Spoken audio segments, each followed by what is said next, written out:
I'm going to be having an unfiltered, no BS discussion to show you the true diversity that exists in beauty around the world. Take full control of your quest for your own beauty.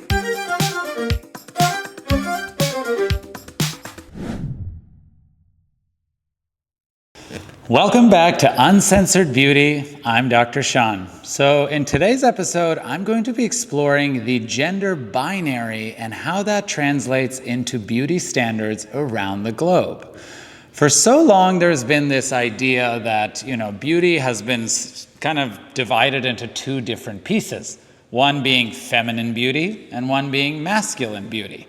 To the point where, honestly, even if I went up to a man and said, "You're beautiful," oftentimes they may not necessarily take that as a compliment, because the idea of beauty has been kind of transformed into just this very feminine aspect, whereas men prefer to be called handsome. But the truth is, all of it comes down to a principle of beauty that exists, and at the end of the day, beauty was never really intended to be so segregated into this masculine-feminine divide, which is exactly why I wanted to talk to you about it today. With traditional beauty norms, especially in the last probably 100 years or so, we do look at this clear divide, as I've been saying, where women are known to have a softer, more feminine aesthetic. It's all known, they're really known for their softer features and the brighter features, whereas men are often, in some ways, given the grace of being able to age and look more rugged over time, and therefore that actually contributes to the beauty and handsomeness of a man in a way that it doesn't for a female. But what I think is important to understand, and it's something that we're starting to see change in societies around the world now, is that the beauty between the two genders is actually a lot closer than what we realize.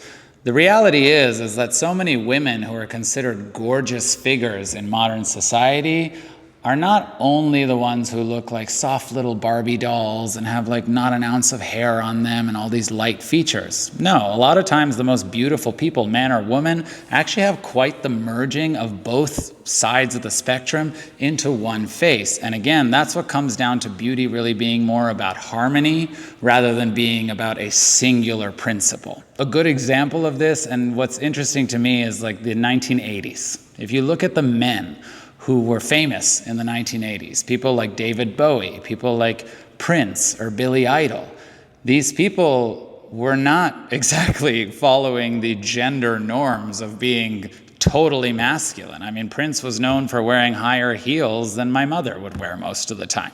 And, Billy Idol would wear more makeup than Kim Kardashian most of the time. But somehow these men were still seen as these very sexy, masculine figures in society, when that same grace of them being able to put on eyeliner and makeup and lipstick was not actually granted to the general public, but somehow still were idolized by the general public. So to the point where if I was born in the 1980s and I was growing up, my mom could easily be looking at the TV saying, "Oh my God, Prince is so hot."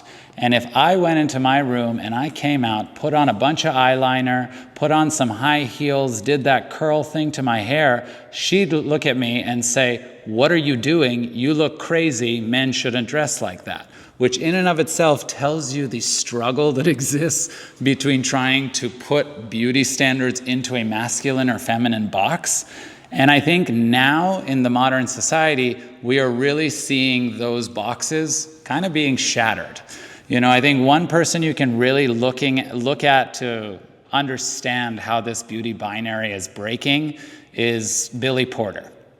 Billy Porter is a very famous actor, and he's known for his, some would say, controversial outfit choices. I mean, if you look at him at the Met Gala and different red carpet events over the last several years, it's not uncommon to find him coming in with not just a dress, but a quite literal ball gown, full beat of makeup, sparkles, glowy hair, maybe even wigs, and people celebrate that. But again, there's this weird dichotomy where you celebrate that aspect of his beauty and how he's embracing this kind of non-binary beauty aesthetic.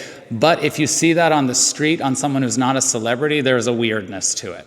And I think ultimately that is what kind of explains the whole phenomenon of transphobia that exists in the cultures around the world as well. Because there is this sentiment that I think celebrities get some little bit of grace when it comes to pushing beauty standards, frankly, because they're the ones that often will set the beauty standards.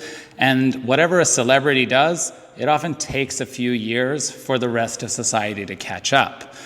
I think what you're also seeing too is that because of the globalization of beauty, because of the globalizing standards that we're seeing through exposure on social media, like we've talked about before, we're getting exposure to different cultures in a way we haven't.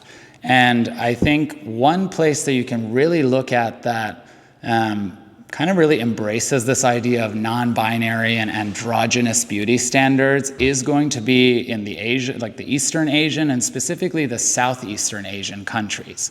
One place that I find really fascinating is Thailand, because Thailand, when you go to Thailand, they're often famously known for their, tourism industry and specifically their sex tourism.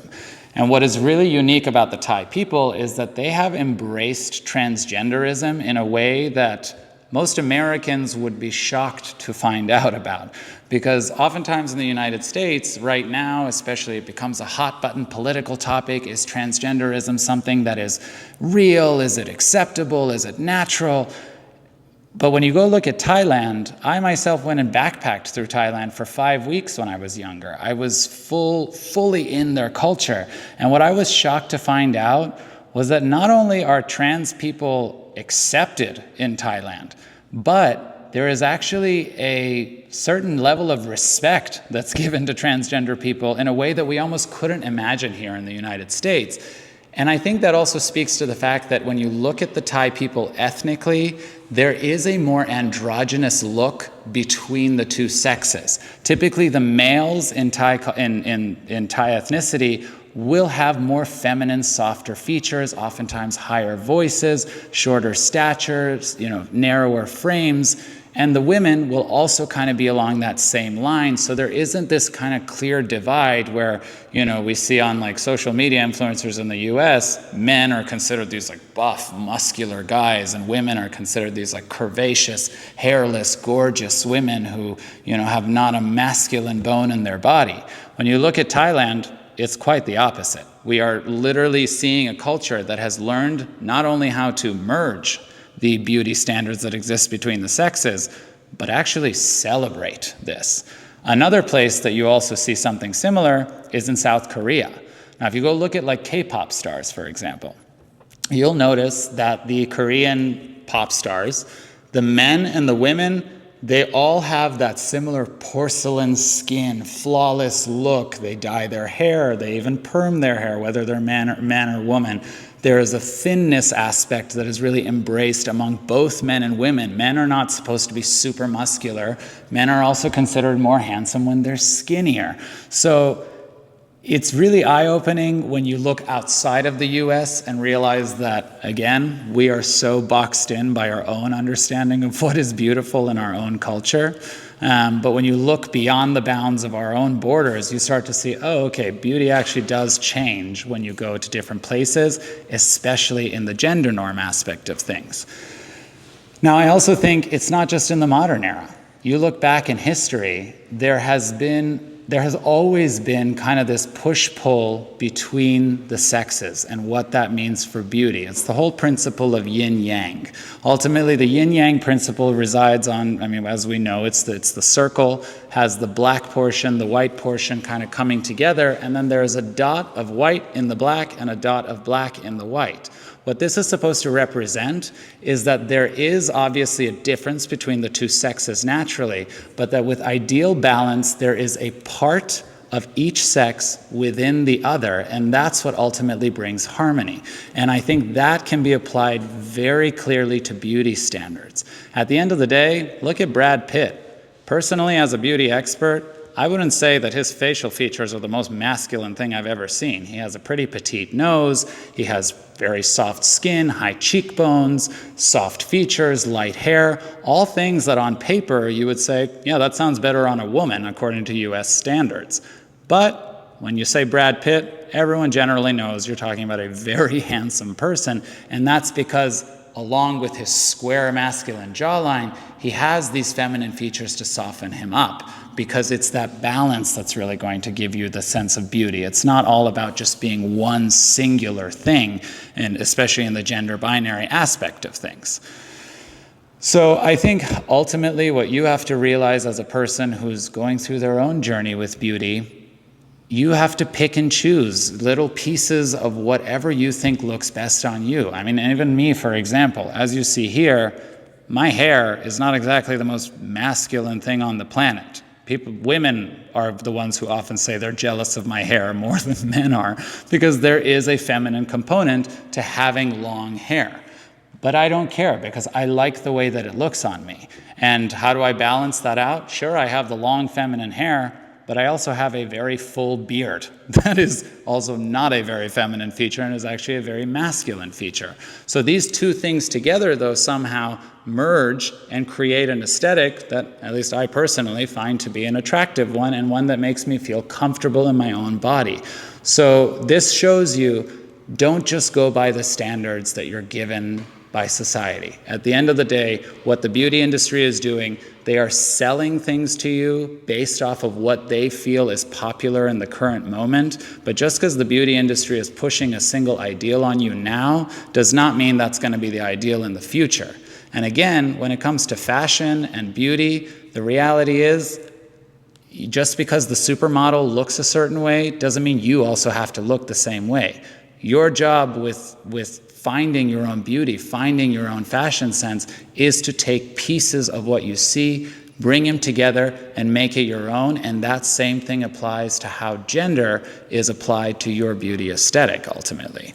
So the final thought that I will leave you with is that gender binary, it's not binary. That's just some farce that's been made up over the last 100 years by whoever you want to blame. And it's ultimately a way in which we try and parse people out. We like to put people in certain boxes, and these two boxes are just very convenient ones because there's a chromosomal difference between man and woman, and therefore we can say, oh, this beauty aesthetic is masculine, this is feminine.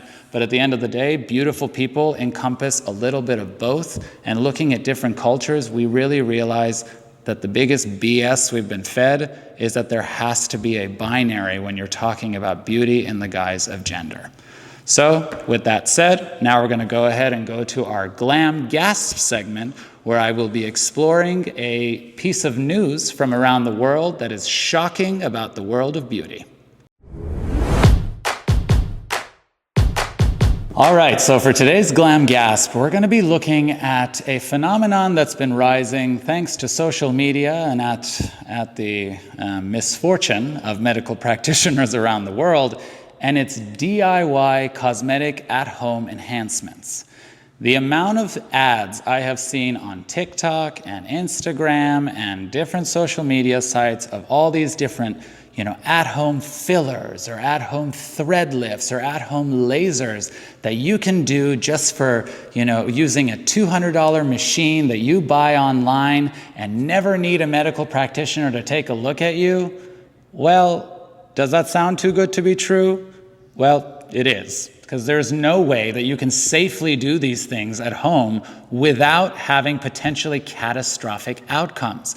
I mean, people are going as far as buying fillers from places like China or Canada or even homegrown here in the United States without any kind of prescription, and literally following like a pamphlet that they're given with it, or a YouTube video, or worse, a TikTok video that is telling you how to somehow inject these things into your face or place threads to lift your cheeks, etc.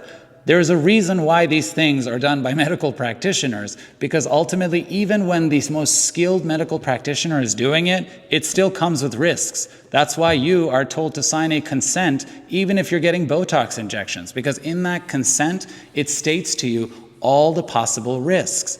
For one thing, I'll tell you, with fillers, if you're going to inject fillers into your face, You have to understand one of the biggest risks of fillers, especially if you're doing it yourself, is that even if the filler is something that is okay for your body to have, if you're doing it yourself at home, you can cause something called a vascular occlusion, which is literally a blockage of blood vessels supplying parts of your face or your body.